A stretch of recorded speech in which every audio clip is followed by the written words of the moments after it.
All right, hello once again, Jeff Scott of Rankin Technical College.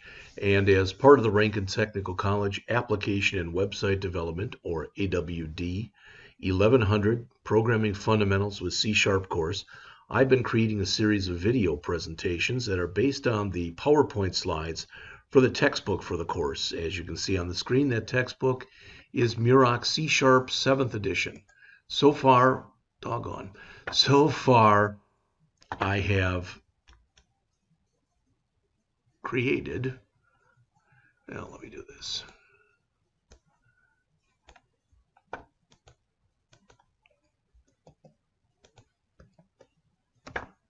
So far I have created presentations for all of Section 1, all of Section 2, the even number chapters in Section 3, those being 12, 14, and 16, and Chapter 17. And I'm doing another example from Chapter 17, which is a bit more complex than the previous one that I did. Then I'm going to go into Chapter 18 and do an example from that as well. All right, so let's come in here, and in our solution, I'm going to add a new project, and it will again be a console app for .NET Framework, and I will call this one CH17 File EX2. And there it is. Now the first thing I want to do in this project here is I want to create a new class, a person class. So I'm going to add a new item. It'll be the first thing that pops up, class, and I'm going to put in here person.cs. All right, so that's the first thing I'm going to do is I'm going to create this person class. It won't be real big, and should always make these public first. I'm not going to go into right now the difference between internal and public, etc. Now there's two ways of doing this. I can do it kind of the standard way, which means that I come in here and I say create instance variables. Okay, and I say string first name, string last name, and string department. Totally fine to do this. All right, then I put in my constructor. There will only be one, and it will be a full arg constructor. In other words, I'm going to pass in everything. So this will be public person, and I will have a string for the first name. I will have a string for the last name, and I will have a string for the department. Okay, and that's all just fine and dandy. Nothing wrong with what I've done so far. This dot first name equal first name, this dot last name equal that last name, this dot department equal department. And you'll notice I have no errors right now. Everything, for lack of better words, is kind of fine the way that it is. All right, so I've got all that. And then I can come through here and I can say, do my getters and setters. Okay, so I can say public string first name get set, and let me just copy this twice. Public string last name with a get and a set, and public string department with a get and a set. And this is totally fine. All right, I'm showing you two different ways of doing the same thing. What I just showed you is 100% fine, and that's the way I'm going to do it. But I do want to show you there's another way I could do it if I wanted to, and that is I can comment all of these out, and this is going to result in giving me some errors until I fix it momentarily. All right, now these are all marked as being errors, but in here then I'd have to make this a lower f, a lower L, and a lower D. So in other words, what I did previously is I declared those variables there, and I basically did my initialization in here, whereas if I comment these out, I can do both the declaration and the initialization in the same thing.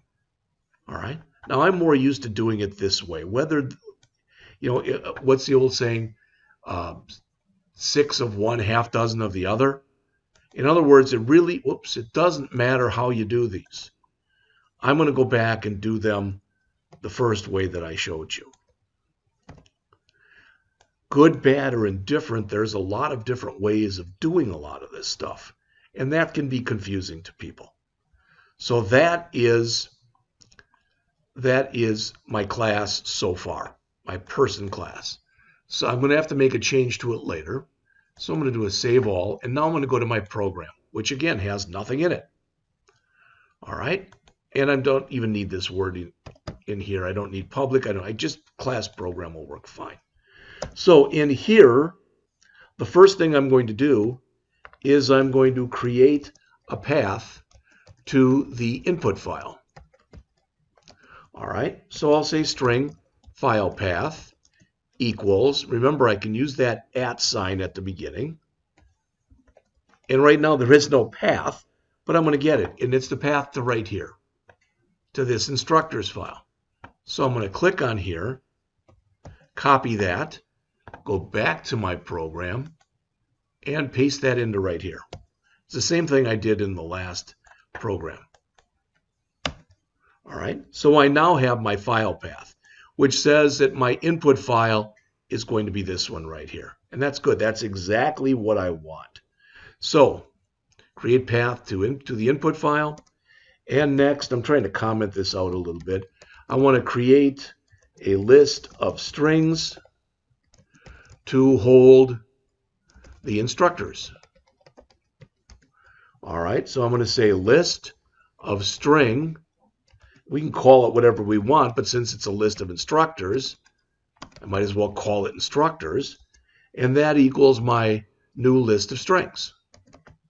Now I'm getting right here, it's just saying I've declared this and I'm not using it yet. So don't worry about that. That warning will go away shortly. Here I want to create a list of people. Really, it's a list of persons. Okay? So I'm going to say list here of person, and notice it picked this up from the IntelliSense. All right, and I'm going to call it, people, and I'm going to set that equal to a new list of type person. That's good. And now I have to declare where my new formatted output file. I need the path to that. Now, I'm going to put it out here. I could put it any place, but I'm going to try to put it out here. So in other words, what I want is, I just want to grab this.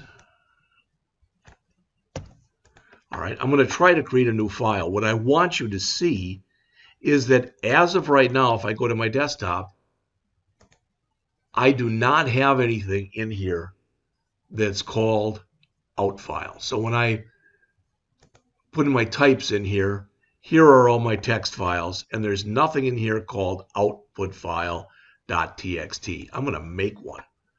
All right.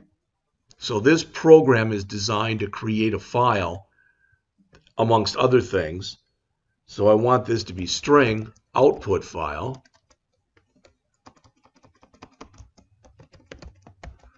And I want to set that equal to, and in here I'm going to put the path to that on my desktop, and I'm going to call it output file.txt. Okay, so that'll be my output file. Again, I get this because I'm referencing this and not using them in the program. All right. All right, now I have to fill up the instructor list. All right, so I have to basically add everything to my list of instructors. So I want to say instructors equal file dot read all lines, and it's giving me an error. We'll fix that in a minute. All right, what's the problem? We don't have our using in here. We need our using system.io. Using system.io. All right, now we should have access to this. File.read all lines. And what does it want? It wants some information. So I don't remember. Let's see. What do we put in here? I think it's file path. Okay. And is that .toList? And that's read. There we go. So that'll fill up the instructor list. So if I now come in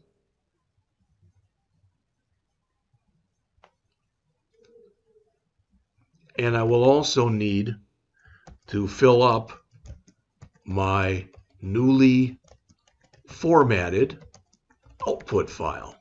Now you'll notice that right here after I put in this line, now that is no longer got the green underlines under it. So I'm going to see in here, I'm going to try to do the same thing. So I'm going to say list string, and I can call it whatever I want, but I'm going to call it output file contents equals new list string. Okay, still don't have that, still have the underlines, but that'll be fine. So what doesn't it like here? Oh, I need paren here. Okay, that's good.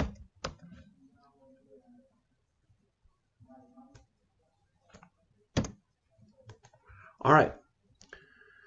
So now I need to come in here and I need to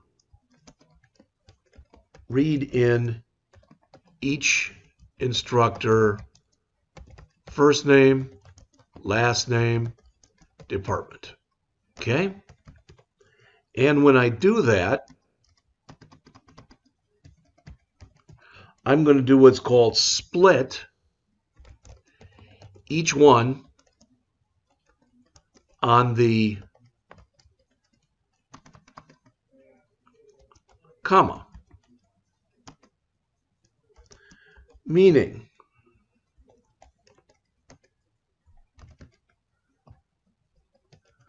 create an array for each instructor where field 0 is the instructor's first name, field 1 is the instructor's last name, and finally field sub 2 is the instructor's department. Okay, that's good. All right. I do have my little cheat sheet right here.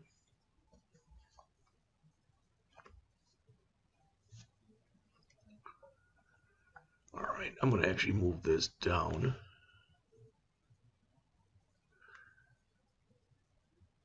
Yeah, that's fine where it is. See, instructors equal that. All right, so now let's come in here and do this. For each person, we can call it whatever we want. I'll call it P, that's what it starts with, in people. So for each record, I'm going to do exactly what I put in the comment here.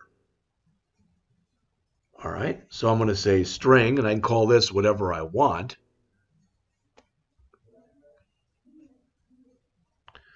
Guess I called it fields up here. So fields, and fields.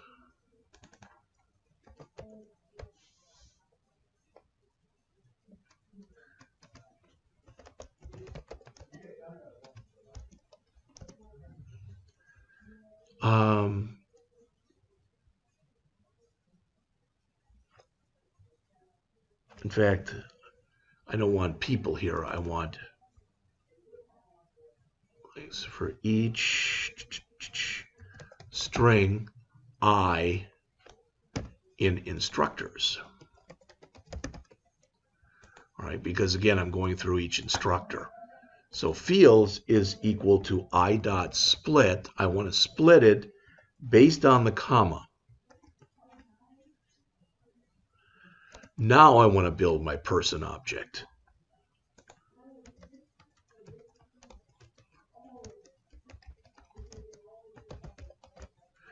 So I'm going to say in here, person P equals new person. So I'm going to call the constructor, and remember when I do, it needs 3 fields, 3 strings, a string for the first name, a string for the last name, and a string for the department. The good news is I have those in fields 0, fields 1, and fields 2.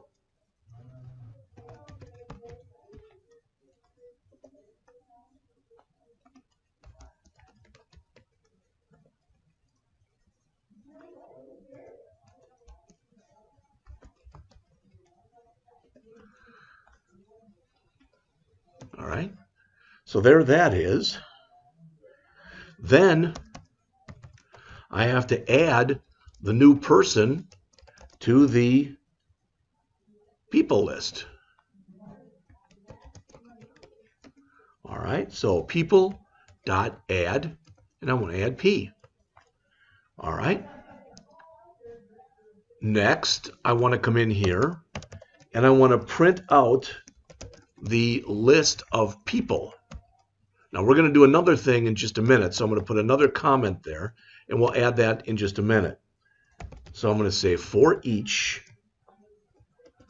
person P in people. This is not going to work the way that you probably would think it would work. All right. So I'm going to say console dot writeLine P, and then we'll add to that a blank line. Okay. And when we're done, we're going to need our read line so that this doesn't just fly off the page. And it's got to be a console.readLine.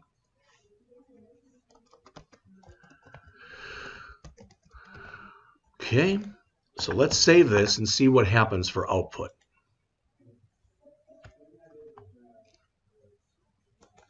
All right.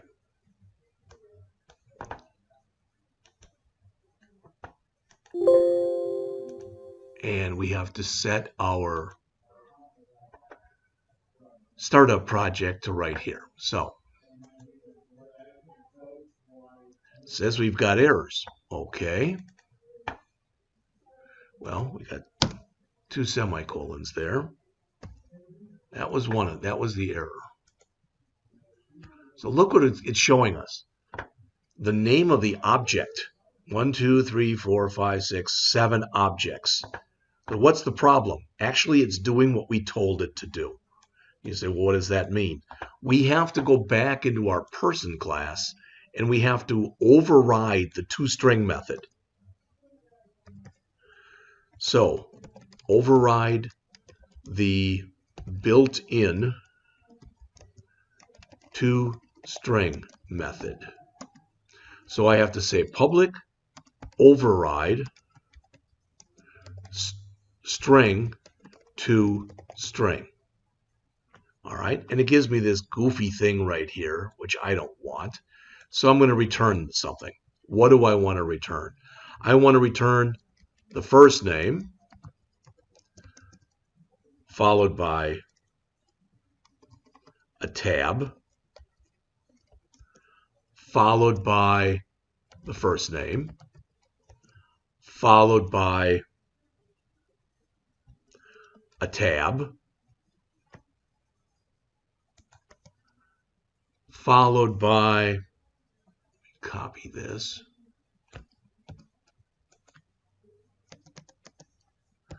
then I want the last name followed by the last name followed by a tab, and then finally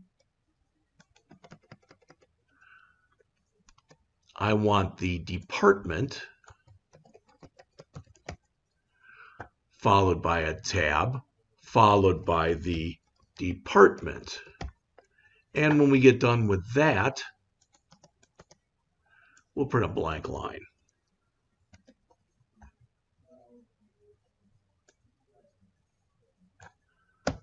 So if this works now, by overriding this, if this works with a semicolon on the end, if this works, I will now have a formatted file that will print out nicely on the screen.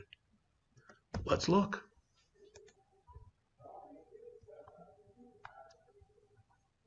First name Charles, last name Corrigan, department, and I'm not printing out the department right now. And that's okay. I think I can make this look even nicer than it currently looks. So I'm going to play with this a little more. So I'm going to say first name, and then I'm going to put a \n there. And that should have been a little d. That's why that didn't print. This will be a little n, or an n, and this will be 2 \n. I want you to see what I think this should look like. So let's look. All right. So Charles Corrigan, Information Technology. Brock Parsons, Information Technology. Chad Grow-Herring, etc. You see they're all printing. Why that looks a little funky, I'm not sure, but it's okay. I don't know if I put a blank space there, if that would help or not. No, in my luck, probably not. That looks a little better. There we go. And technically, let's see what this looks like with that off of there. There we go. So now notice what we have. Charles Corrigan, Information Technology. Brock Parsons, Information Technology. Chad Grow-Herring, Information Technology. Thomas Anderson, Information Technology. Jeff Scott, Application and Website Development. Evan Gudmested, Application and Website Development. And the one we added, Mary Johnson, Accounting. So we have prettied this up. The only thing that's left for us to do is we also want to end up writing this to our output file. All right, this right here is done. This is done. So file, save all, that is done. But we still have not written this to our output file. Notice we're still getting that. All right.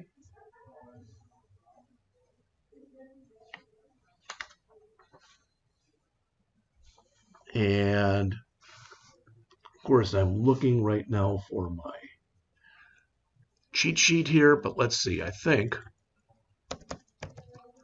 write to output file now. And I'm going to say output file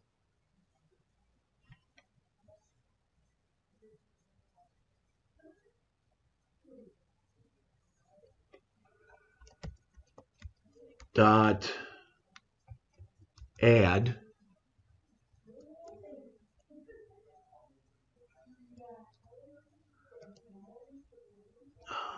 let's see, p dot toString.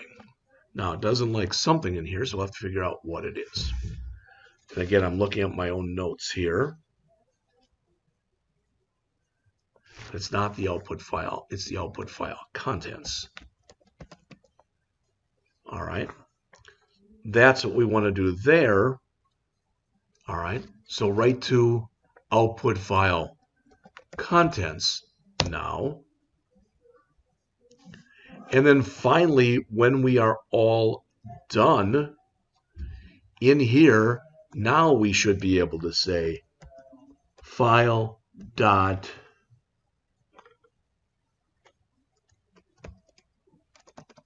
write all lines, and what we want to write is the output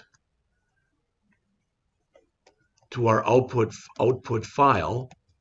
We want to write our output file contents.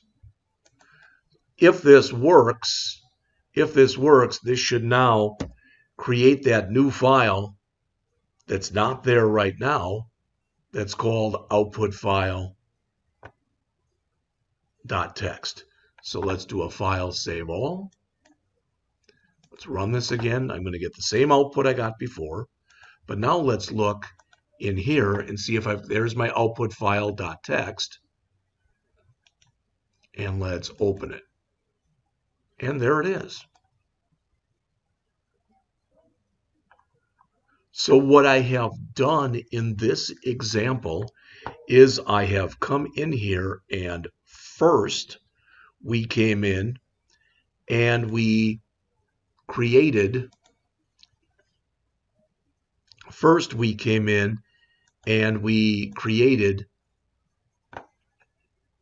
stop the run here. We came in and we created a new person class. And I showed you two ways of creating that. We used the old-fashioned way of first declaring our instance variables. We could have even made these private. Probably would have been a little better, because really remember that object-oriented programming is all about manipulating private data using public methods. All right, so there's our private instance variables, first name, last name, and department. There's our constructor. It's a full arg constructor, so it's expecting when we create a new person that we're going to pass in a first name, a last name, and a department. There's our getters and setters, and we also had to go in and override the Tostring method. It's not that we had to, but we wanted to make it look a little bit nicer in here, so I decided to do so. All right, then we went back in, so I can close that now, to our actual program. All right, and we added what you see here, and let me make this as small as possible so you can see stuff. Again, we created a path to our input file. That input file was right here, but it actually exists right on the desktop. So that's our input file right there. All right, so we created a path to the input file. Then we created a list of strings that will hold all of the instructors, and we called it instructors. Then we created our list of people based on the class that I just showed you.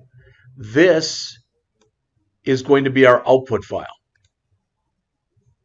All right, and you'll notice, again, there it is. I'm going to literally right mouse click on it and choose delete. So it's now gone.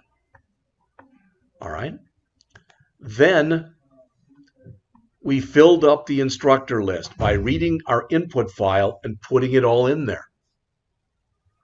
All right, next we let the system know that what we wanted in our output file contents, what's going to go in there, is a new list of strings. We're not filling that up yet. All right. So this will be declare list to hold our output file contents. All right. Then we read each instructor's information in a line at a time. So their first name, their last name, and their department. But it was read in as one big string. So we split it based on the comma. So what that did was that created something that looks like this. So imagine Jeff, Scott, application and website development, and it converted it into an array where that was the 0th element, that was element 1, that was element 2. All right, so that's what we're doing here. Then we added, and why did we do that? Because a person needs 3 different fields, a first name field, a last name field, and a department field. So that's what we're doing there. So we built our person object there. Here we added it to our people list. And then now we can also add to our output file contents. Then when we were all done, we both printed everything out on screen. And now this is actually, so this will print out our people list to the screen. And then finally, this will write each person object to the output file. And that's it. We put in our read line there just so it didn't fly off the screen. So again, you'll notice that if I do a file, save all, and if I run this again, there's my nicely formatted output. So there's our 1, 2, 3, 4, 5, 6, 7 instructors. And I can hit enter. Now it stops. Now if I jump back here, here's my output file again. And all I did was mimic what I had earlier written on the screen. I now am outputting the file contents. So I wrote it both to the screen, which is our standard output device, and I wrote it to the file. All right. So when I come back, I'm going to talk to you about link.